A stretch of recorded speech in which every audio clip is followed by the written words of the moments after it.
नमस्ते बच्चों, हिंदी क्लास में आपका स्वागत है। आज हम वर्कशीट करेंगे 32 नंबर कार्यपत्रक यानी कि वर्कशीट। सूर्यकांत त्रिपाठी निराला कवि का नाम है और उनकी कविता जिसको आज हम पढ़ेंगे उसका नाम है उत्साह। सूर्यकांत त्रिपाठी निराला बच्चों आधुनिक कवि हैं। आधुनिक कवि जैसा कि शायद 9th में आपने पढ़ा हो या किसी अध्यापक ने आपको बताया हो कि हिंदी में भी जैसे आप हिस्ट्री में काल पढ़ते हैं, उसी तरह से हिंदी में भी काल हैं। आदिकाल, मध्यकाल और आधुनिक काल। तो उसमें बांटा गया है कि किस किस काल में कौन कौन से कवि आते हैं। किसी दूसरी क्लास में मैं आपको इसके बारे में विस्तार से बताऊंगी। तो अभी सिर्फ आप इतना जान लीजिए कि जो सूर्यकांत त्रिपाठी निराला हैं वो आधुनिक काल के कवियों में गिने जाते हैं और आधुनिक काल में भी उनको विशेष रूप से छायावादी कवि के रूप में जाना जाता है। छायावादी यानी कि उन्होंने प्रकृति के काल्पनिक विषयों पर बहुत अच्छी अच्छी कविताएं लिखी हैं और छायावादी जो शब्द है उस बहुत अपने आप में विस्तार लिए हुए है, तो उसके बारे में भी आपको बड़ी क्लासों में बताया जाएगा। तो फिलहाल यहाँ हम बात करते हैं अपनी कविता की जिसका नाम है उत्साह। सूर्यकांत त्रिपाठी निराला की कविता है जो बादल को संबोधित है, मतलब जो बादल को संबोध कर रही है, उनसे बातें कर रही है। संबोधन करना मतलब पुकारना। बादल निराला का प्रिय विषय है, मतलब बादल जो है वो निराला जी का एक बहुत अपना पसंदीदा विषय रहा है, जिस पर उन्होंने बहुत सारी कविताएं लिखी हैं।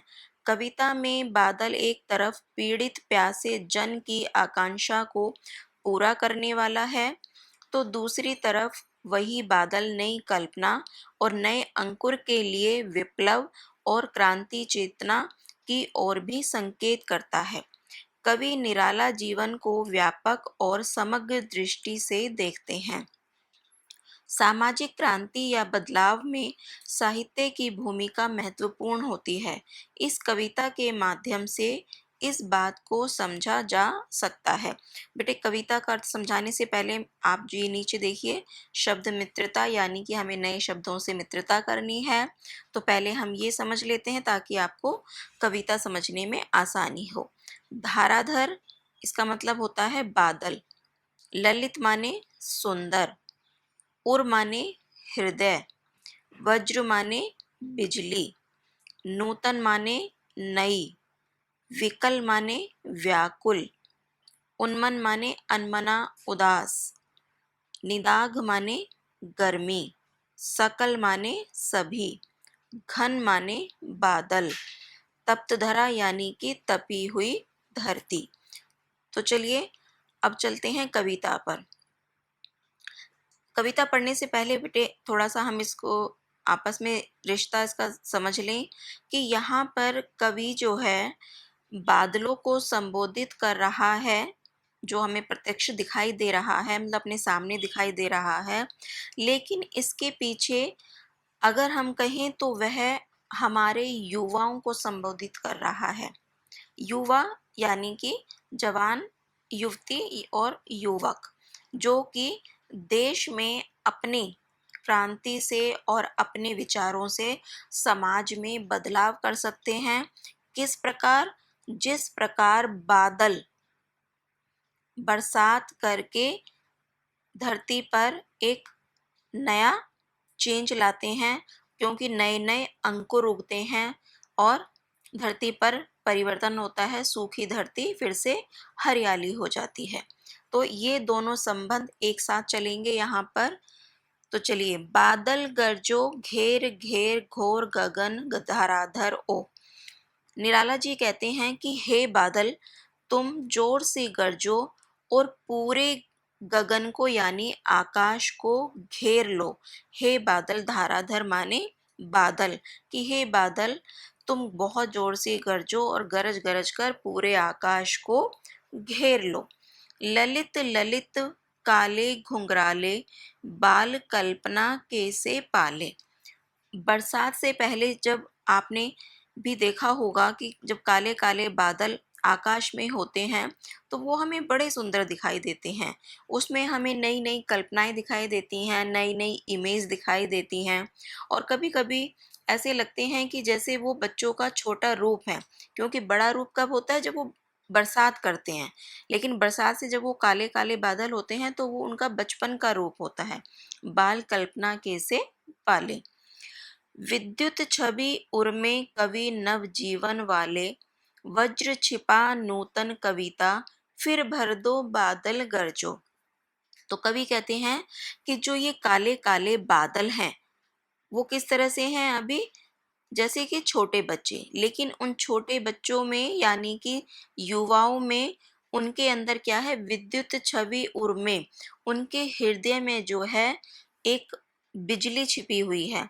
जब बरसात से पहले बादल कड़कने लगते हैं, बिजली चमकने लगती है उसमें, तो वो उनके अंदर छिपी हुई है और समय आने पर वो चमकना शुरू हो जाती है और हमको आगाह करती है कि अब बारिश होने वाली है। तो उसी प्रकार युवा जो हैं अभी बढ़ रहे हैं अपनी उम्र के साथ साथ, लेकिन उनके अंदर एक नई चेतना और एक उत्साह जो है उनके अंदर भरा हुआ है और समय आने पर उनको अपने इस उत्साह और जोश का जो है वो प्रयोग करना चाहिए। तो कवि कहता है उन युवाओं से कि तुम अपने उन जोश को और उत्साह को सामने लाओ, कि तुम बहुत जोर से गरजो और अपनी आवाज उठाओ।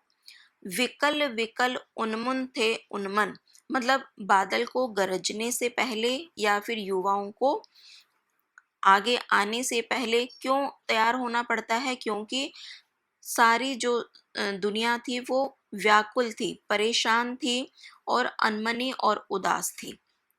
मतलब एक तरह से धरती जो है वो सूख गई थी, बंजर हो गई थी। तो इसलिए बादल को जरूरत पड़ती है बरसने के लिए। और उससे क्या होता है, विश्व के निदाघ के सकल जन, जो कि विश्व के सारे व्यक्ति गर्मी से व्याकुल हो रहे थे, उनको शांत करने के लिए आए अज्ञात दिशा से अनंत के घन, तप्त धरा जल से फिर शीतल कर दो बादल गरजो। मतलब जो सारी पृथ्वी है वो गर्मी से तप गई थी, तप रही थी, तो उनको शांत करने के लिए अज्ञात दिशा से ये बादल आ गए हैं।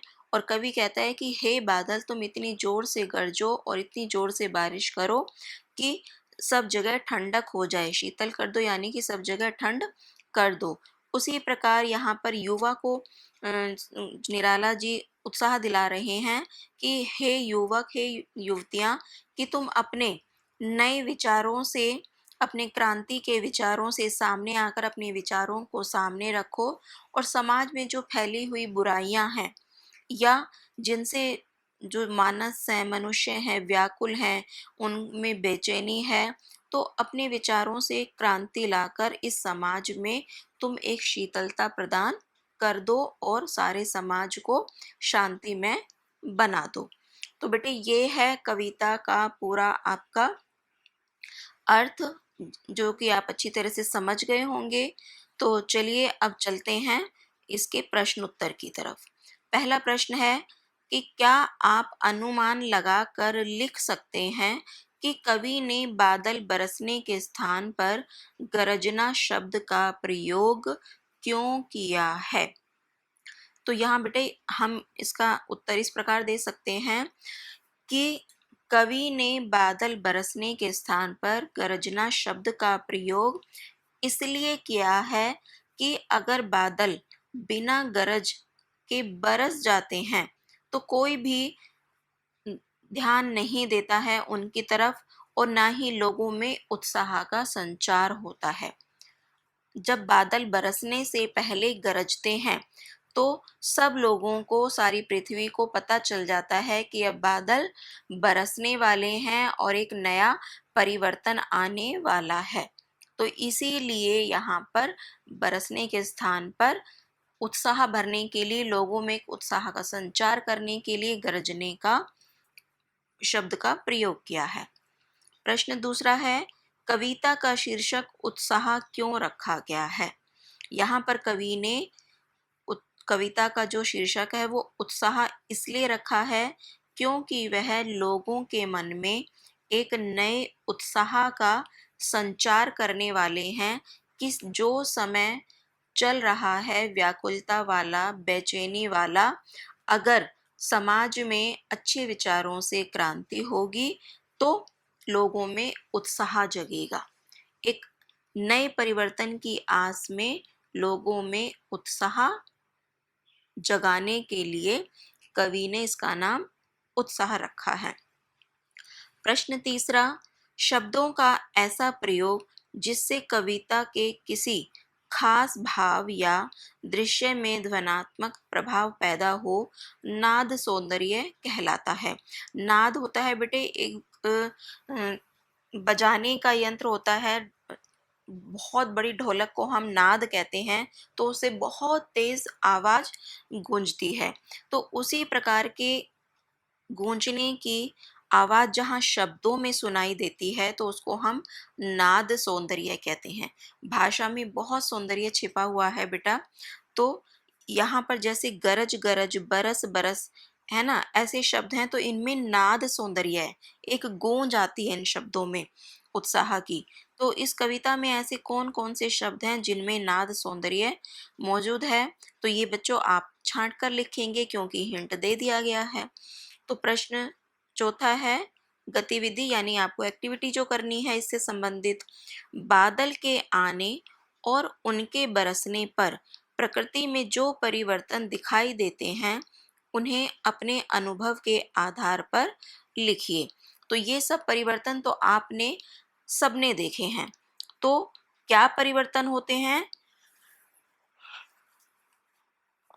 तो वो सब आपको लिखने हैं कि जब बारिश होती है और बारिश के बाद कैसा मौसम होता है या प्रकृति में क्या परिवर्तन आते हैं, जो जो आपने कभी अनुभव किया है वो आप लिखेंगे।